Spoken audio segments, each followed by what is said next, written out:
Pada tanggal 11 Desember tahun 1936, seorang berbicara di radio BBC London. Jutaan orang menahan nafas saat dia mengumumkan tekadnya yang sudah bulat dengan keputusan yang sudah diambilnya. Dan itu adalah keputusan yang unik dalam sejarah Inggris. Karena keputusan itu adalah turun tahta. Orang itu adalah Raja Edward VIII. Alasan dibalik pengunduran dirinya adalah cintanya kepada seorang wanita yang tidak akan pernah diterima oleh pengadilan Inggris dan kerajaan sebagai ratu. Wanita itu adalah Wallis Simpson, wanita yang berasal dari Amerika dengan statusnya yang sudah pernah 2 kali menikah dan 2 kali bercerai. Pada video saya kali ini, saya akan menyajikan kisah mereka. Kisah yang membuat frustasi, pernikahan yang tidak bahagia, dan hubungan yang penuh kepalsuan. Kisah tentang bagaimana seorang pria yang rela melepaskan tahtanya demi seorang wanita yang sangat dicintainya. Mereka pun akhirnya meninggalkan kerajaan Inggris.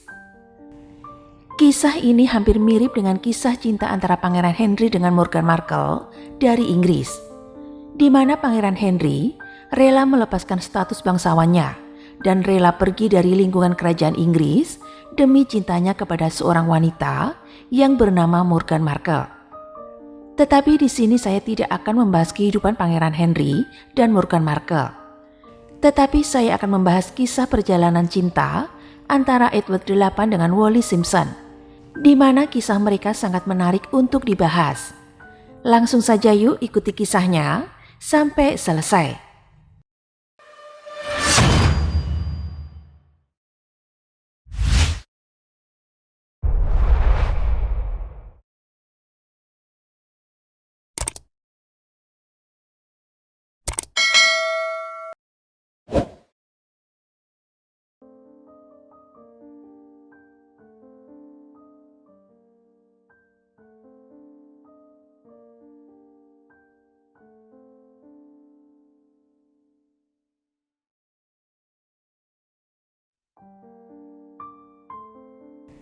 Edward lahir pada tanggal 23 Juni tahun 1894 di Richmond, Surrey. Dia adalah anak tertua dari calon Raja George V, cucu Raja Edward VII, dan cicit Ratu Victoria. Dia selalu dikenal dalam keluarganya sebagai David. Semasa mudanya, Edward berkarir di Angkatan Laut. Namun kenaikan cepat tata ayahnya, yaitu George V, pada tahun 1910 membuat Edward segera diangkat menjadi Pangeran Wales pada ulang tahunnya yang ke-16. Edward harus berhenti dari studi angkatan lautnya dan meneruskan pendidikannya dengan mendaftar di Oxford. Untuk pendidikan akademisnya, Edward secara intelektual kurang memuaskan atau mungkin tidak begitu tertarik untuk belajar. Hal ini berbanding terbalik pada minatnya di bidang olahraga. Dia adalah salah satu kebanggaan di tim polo di Oxford. Karena kurangnya minat di bidang akademik, Edward pun meninggalkan universitas setelah menjalani proses belajar selama 8 semester tanpa gelar. Ketika pecah Perang Dunia I, Edward bergabung dengan pasukan pengawal Grenadier. Pangeran muda sangat ingin sekali melihat pertempuran yang terjadi di front barat, di mana hal ini juga dilakukan oleh saingan, rekan, dan kerabatnya, yaitu putra mahkota Wilhelm dari Jerman. Namun pemerintah Inggris melarang hal ini karena berisiko kehilangan pewaris tahta. Setelah perang, pada bulan Januari tahun 1919, adik bungsu Edward, yaitu Pangeran John, meninggal pada usia 13 tahun. Setelah lama berjuang melawan epilepsi, Pangeran muda itu menyerah pada penyakitnya. Hubungan Edward dengan John sangat terbatas karena penyakit yang diderita oleh adik bungsunya itu. Pada tahun 1920-an, Edward melakukan perjalanan kerja sebagai putra mahkota kerajaan Inggris untuk mewakili tugas ayahnya. Edward juga mengunjungi daerah-daerah dengan tingkat pengangguran dan kemiskinan yang tinggi di Inggris selama depresi ekonomi awal tahun 1930-an. Kesempatan-kesempatan ini membuat sosoknya akrab dan populer di kalangan pers dan publik. Citranya pada tahap ini adalah pria yang gagah, tampan, berpakaian bagus, terampil bermain polo, dan menerbangkan pesawat. Dia telah mendapatkan lisensi pilot pada tahun 1918 dan merupakan Raja Inggris pertama yang pernah menerbangkan pesawat. Pada tahun 1920-an, Edward juga meluangkan waktu untuk gairah lain. Dia memiliki serangkaian hubungan dengan beberapa wanita yang sudah menikah, yang memperkuat statusnya sebagai bujangan yang paling diinginkan dunia. Pada saat yang sama, kegiatannya tampaknya menghalanginya untuk memenuhi salah satu tugasnya sebagai Pangeran Wales, yaitu menemukan pasangan yang cocok. Pada akhir tahun 1930, Edward telah memulai hubungan asmara dengan Thelma Viscountess Farnes, seorang wanita yang pada saat itu statusnya juga sudah menikah. Thelma lah yang mungkin pada bulan Januari tahun 1931 memperkenalkannya kepada seorang teman Amerikanya yang cantik, cerdas, dan jenaka. Dia adalah Wallis Simpson. Wallis Simpson terlahir dengan nama Bessie Wallis Warfield, lahir pada tanggal 19 Juni tahun 1896 di Blue Ridge Summit, Pennsylvania. Ini adalah kota tempat ayahnya, Tekel Wallis, mencari pengobatan untuk penyakit TBC-nya, yang sayangnya merenggut nyawanya ketika Bessie baru berusia beberapa bulan. Alice, ibu Bessie, adalah seorang janda miskin.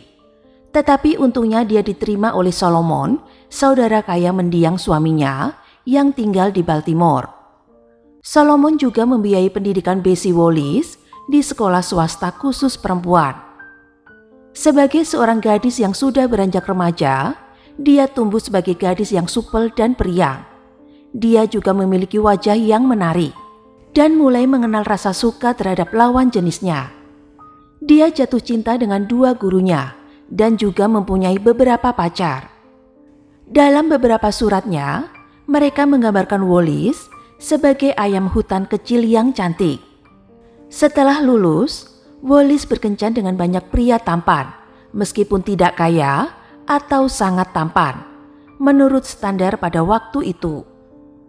Pada tahun 1916, Wallis menikah dengan seorang penerbang yang bernama Win Spencer. Pernikahan itu tidak bahagia. Ketika Win mencoba menciumnya di malam pernikahan mereka, Wallis mundur. Kemudian dia menegaskan bahwa pernikahan itu tidak pernah terjadi. Pernikahan itu ditakdirkan untuk gagal. Suaminya dipindah tugaskan ke Cina dan Wallis pun mendampinginya ke Cina. Tetapi hubungan pernikahan mereka akhirnya rusak karena alkoholisme dan tindakan kekerasan yang sering dilakukan Win terhadap istrinya. Kedua pasangan ini pun akhirnya bercerai. Setelah bercerai, Wallis pun pergi untuk tinggal bersama temannya Catherine dan suaminya, Herman Rogers. Herman bukan hanya sekedar teman. Wallis menganggapnya sebagai cinta sejati dalam hidupnya. Meskipun menurut penulis biografinya yang bernama Andrew Morton, hubungan ini juga tidak pernah berkembang menjadi hubungan seksual. Kemudian dia bertemu dengan seorang pria Amerika Selatan yang bernama Felipe Espil, yang juga tidak diragukan lagi menjadi cinta sejati dalam hidup Wallis. Meskipun dia juga tidak pernah berhubungan seks dengannya. Wallis kemudian pindah ke Inggris, di mana dia menikah dengan pengusaha Anglo-Amerika yang bernama Ernest Simpson. Ernest mungkin bukan seorang alkoholik dan juga tidak menyukai kekerasan seperti yang dilakukan Win, suami pertamanya dulu. Tetapi pernikahan kedua ini juga boleh dibilang hubungan platonik. Hubungan platonik adalah suatu keadaan ketika orang-orang yang terlibat hanya berbagi perasaan dan ikatan erat, namun tidak memiliki keinginan untuk melakukan hubungan seksual. Sekali lagi, ini versi Wallis sendiri, seperti yang ditulis Andrew Morton, seorang penulis biografinya. Di London, Wallis berteman dengan Thelma Viscountess Farnes yang memperkenalkannya kepada Edward. Sejak saat itu, Wallis selalu hadir di lingkungan sosial kerajaan, dan dia mulai menerima surat yang ditandatangani dengan inisial PW dari singkatan Prince of Wales. Ketika perselingkuhan antara Thelma dan Pangeran Wales berakhir, Wallis menggantikan posisi temannya. Meskipun hubungannya dengan Pangeran Edward boleh dibilang masih sangat awal, Wallis sudah dipercaya untuk mengurusi semua keperluan Edward di rumah tangganya. Dia bahkan dipercaya mengatur pesta makan malamnya dan bahkan pergi berlibur ke luar negeri ke tempat yang eksotis bersamanya. Pada tahap ini, para abdi dalam kerajaan tidak secara terbuka menyampaikan ketidaksukaannya terhadap Wallis. Namun mereka waspada terhadap cengkeraman Wallis pada sang pangeran. Sekali lagi bukti menunjukkan bahwa hubungan mereka tidak bersifat fisik. Dan ada pertanyaan tentang sifat sebenarnya dari ketertarikan mereka. Wallis mungkin tertarik hanya karena dia dekat dengan orang yang mempunyai kekuasaan. Sementara Edward mungkin melihat Wallis sebagai seorang wanita yang telah bersuami, di mana Edward cenderung menyukai dan selalu menjalin hubungan asmara dengan wanita yang telah bersuami. Dan hal ini menurutnya sebagai jalan keluar dari tugas masa depannya sebagai raja. Tetapi Edward segera harus menghadapi kenyataan. Pada tanggal 29 Januari tahun 1936, Raja George V meninggal setelah sakit yang berkepanjangan. Dan sekarang sudah waktunya untuk aksesi ke tahta. Raja baru tidak memiliki niat untuk mengganggu kisah cintanya dengan Wallis. Dan keduanya terus terlibat bersama dalam acara-acara resmi, seperti perayaan aksesi itu sendiri. Pada tahap ini, hubungan perselingkuhan mereka tidak diketahui publik secara luas karena pihak Inggris melakukan hal yang terbaik untuk menutupi keseluruhan cerita. Tetapi anggota masyarakat kelas atas mulai menyebarkan cerita yang pada akhirnya sampai ke Amerika Serikat dan negara-negara lain. Pembaca di luar negeri mulai mengumpulkan kliping berita dari kolom gosip dan melaporkan ke kerabatnya di Inggris. Dalam kasus lain, majalah asing yang memuat berita tersebut dijual ke surat kabar di London. Setelah beberapa saat, seluruh dunia tampaknya terlibat dalam cerita tersebut, kecuali pers Inggris yang berpura-pura tidak tahu atau hanya memilih untuk mengabaikan perselingkuhan tersebut. Ketika akhirnya Wallis menceraikan suaminya, ini berarti Wallis dan Edward selangkah lebih dekat untuk menikah. Berita ini ditulis dan diterbitkan dalam sebuah artikel di The Guardian. Kisah perselingkuhan raja dan seorang wanita Amerika yang sudah 2 kali bercerai akhirnya meledak pada bulan Desember tahun 1936 ketika Uskup Glen dari Bradford mencela pasangan itu dari mimbarnya. Dengan perceraian Wallis, sebuah kata mulai beredar di antara kabinet menteri Inggris bahwa Edward harus turun tahta. Sebagai Raja Inggris Raya dan Irlandia Utara, Edward juga kepala gereja Inggris. Pada saat itu, gereja tidak mengizinkan orang yang bercerai untuk menikah lagi, kecuali mantan pasangan mereka sudah meninggal. Jadi, bisakah kepala agama Anglikan melanggar salah satu prinsip gerejanya sendiri? Karena alasan ini, kabinet khawatir bahwa rakyat Inggris tidak akan pernah menerima Wallis sebagai ratu. Edward harus memilih Wallis atau mahkota. Namun sebenarnya, pada awalnya dia mencoba untuk bernegosiasi dengan kabinet. Dia telah mengusulkan gagasan pernikahan morganatik kepada Perdana Menteri Baldwin pada bulan November tahun 1936. Pernikahan morganatik adalah sebuah pernikahan antara orang-orang dengan peringkat sosial yang tidak setara, yang mana dalam konteks bangsawan dimaksudkan untuk mencegah gelar dan hak istimewa suami atau istri diberikan kepada istri atau suami dan atau anak-anak yang lahir dari pernikahan tersebut. Pernikahan morganatik akan membuat Edward naik tahta, memberikan Wallis gelar yang lebih rendah daripada ratu, dan akan mencabut hak suksesi keturunan manapun. Ketika Baldwin menolak lamaran itu, Edward hanya punya satu pilihan yang tersisa. Pada tanggal 10 Desember tahun 1936, Raja Edward VIII menyerahkan pengunduran dirinya kepada pemerintah yang disahkan oleh parlemen pada hari berikutnya. Dia telah menjadi satu-satunya Raja Inggris yang mengundurkan diri secara sukarela. Saudaranya, yaitu Albert Duke of York, akan naik tahta sebagai Raja George VI. Pada tanggal 11 Desember, mantan Raja Edward VIII sekarang mengumumkan keputusannya kepada negara. Pidato itu disiarkan melalui siaran langsung radio BBC London. Adapun pidato itu mengatakan, "Beberapa jam yang lalu, saya menyelesaikan tugas terakhir saya sebagai raja. Dan sekarang, saya telah digantikan oleh saudara saya, yaitu The Duke of York. Kata-kata pertama saya harus menyatakan kesetiaan saya kepadanya. Ini saya lakukan dengan sepenuh hati. Anda semua tahu alasan yang telah mendorong saya untuk meninggalkan tahta. Tapi saya ingin Anda memahami saya untuk mengambil keputusan itu. Saya tidak melupakan negara atau kekaisaran ketika saya masih menjabat sebagai Pangeran Wales dan akhirnya sebagai raja. Saya telah mengabdikan hidup saya dan melayani negara selama 25 tahun. Tetapi Anda harus percaya kepada saya ketika saya memberitahu Anda bahwa saya merasa tidak mungkin memikul beban berat dan tanggung jawab untuk melaksanakan tugas saya sebagai raja seperti yang saya ingin lakukan tanpa bantuan dan dukungan dari wanita yang saya cintai.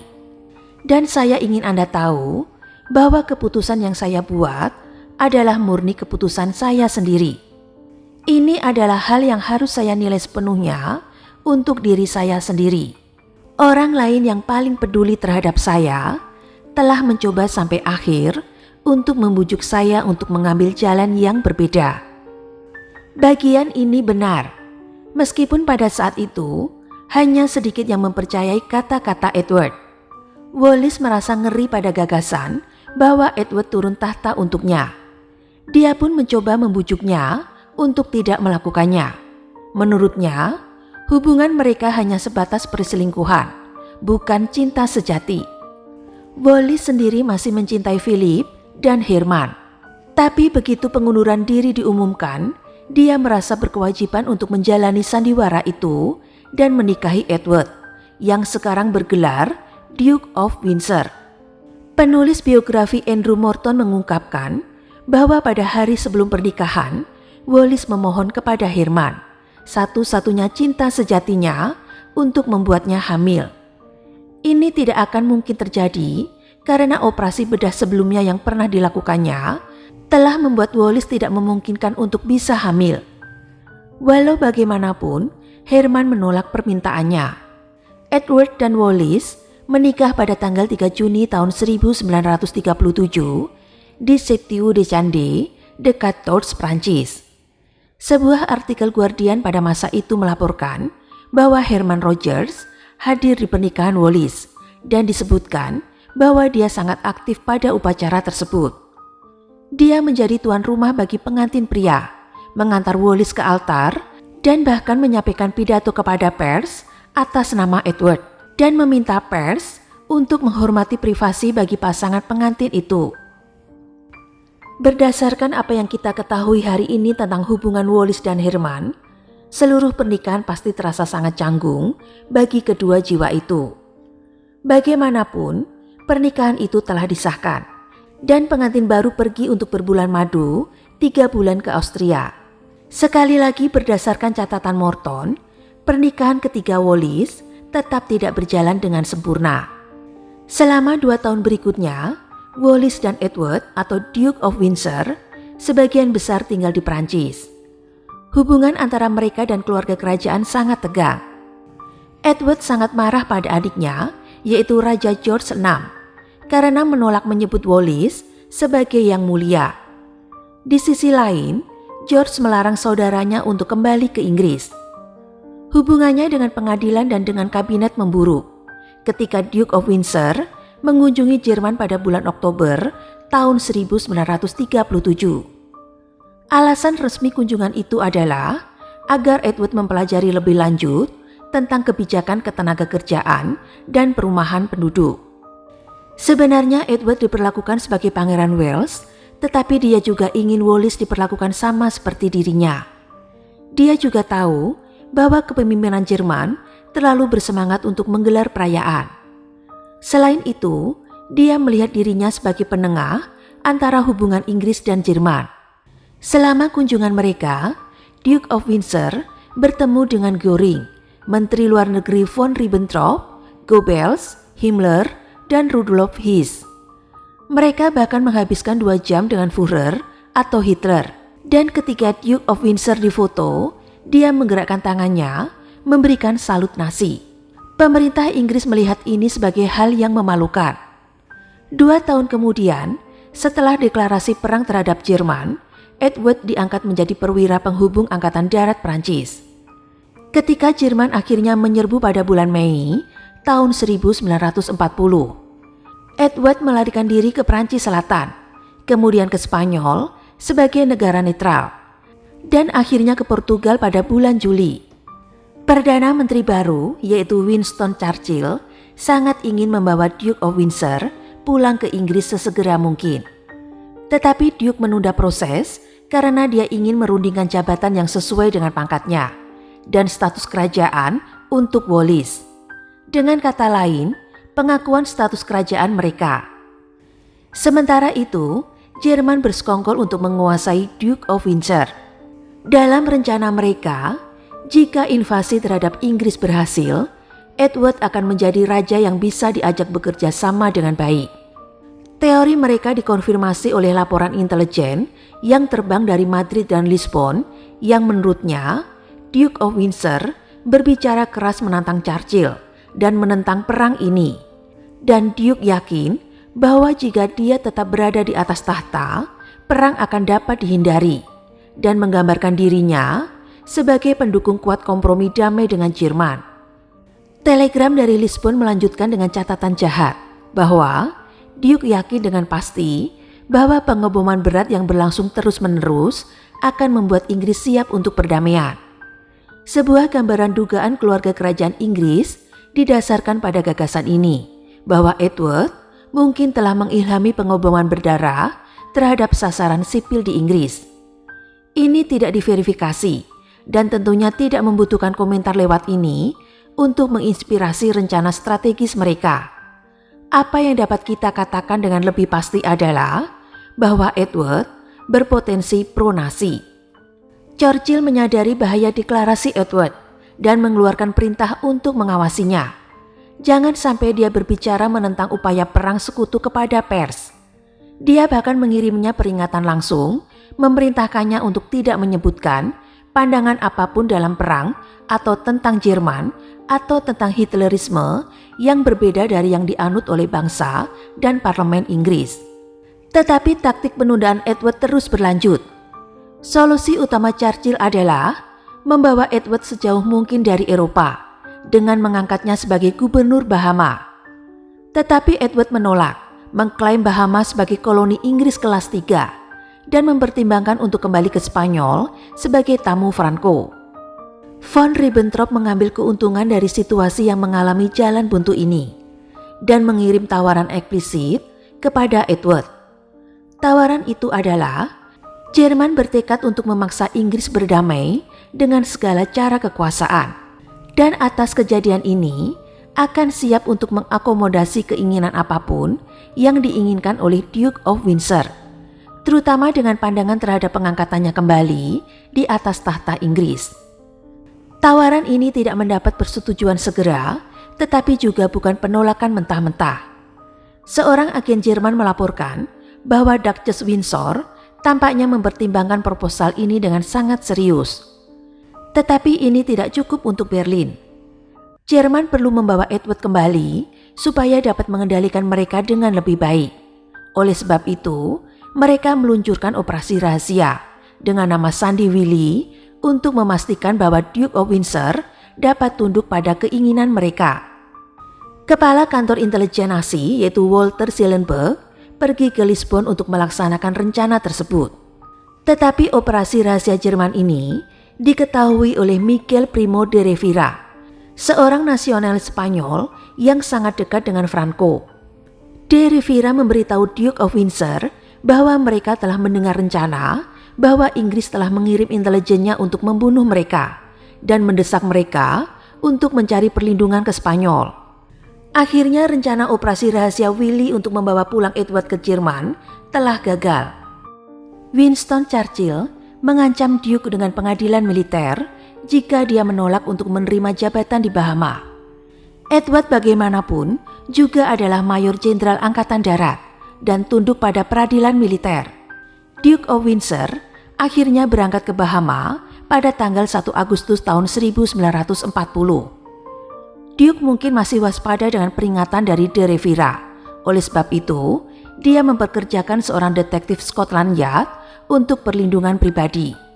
Duke secara fisik telah dihapus dari perang di Eropa, tetapi dia masih berhasil mencetak situasi yang lebih memalukan.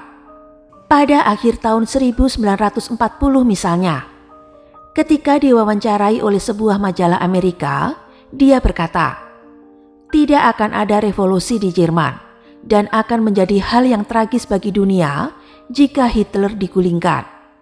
Hitler adalah pemimpin yang tepat dan logis bagi rakyat Jerman. Hitler adalah orang yang sangat hebat."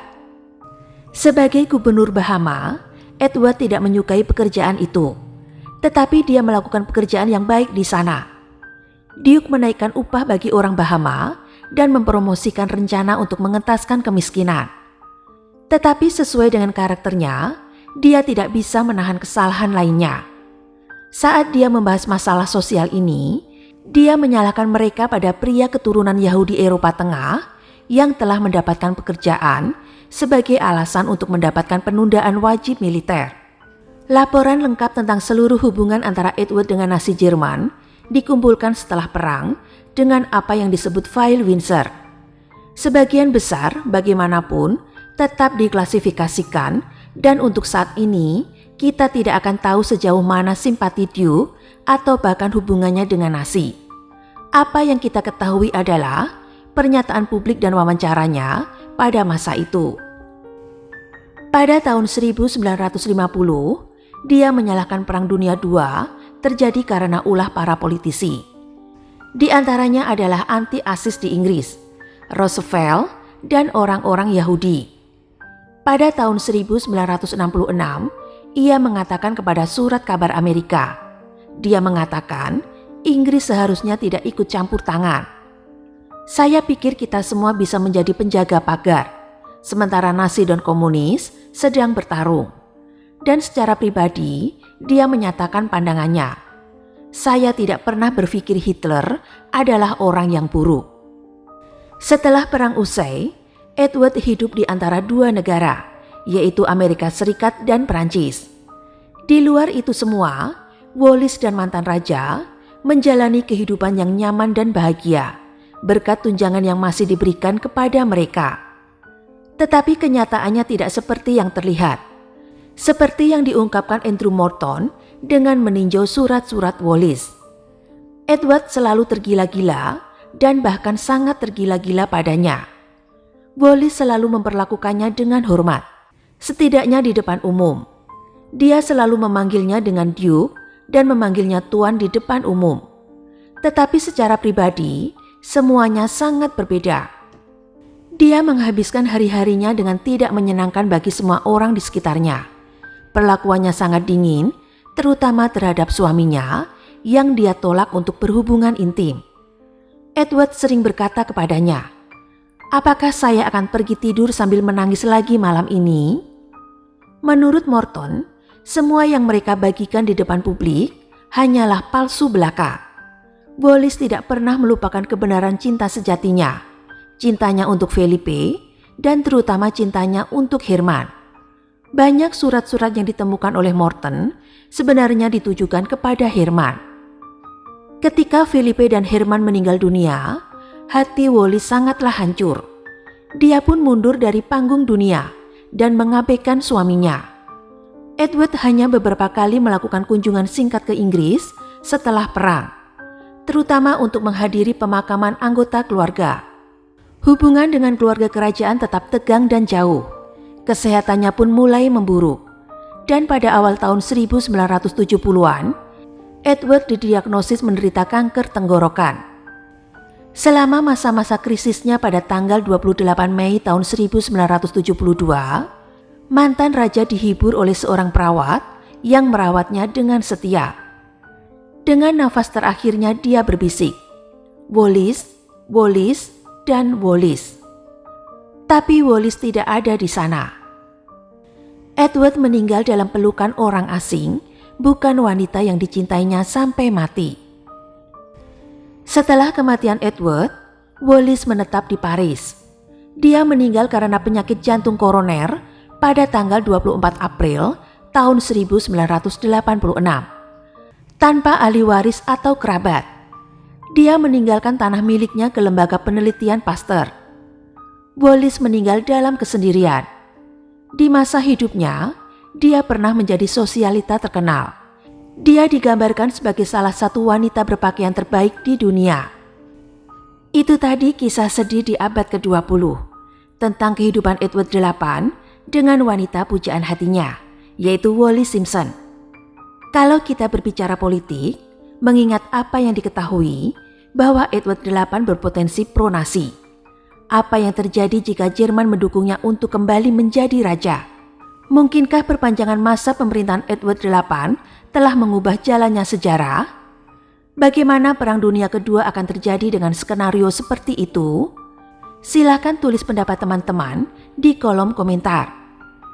Terima kasih sudah mendengarkan cerita Adelisti pada hari ini, dan tunggu cerita-cerita selanjutnya yang lebih seru.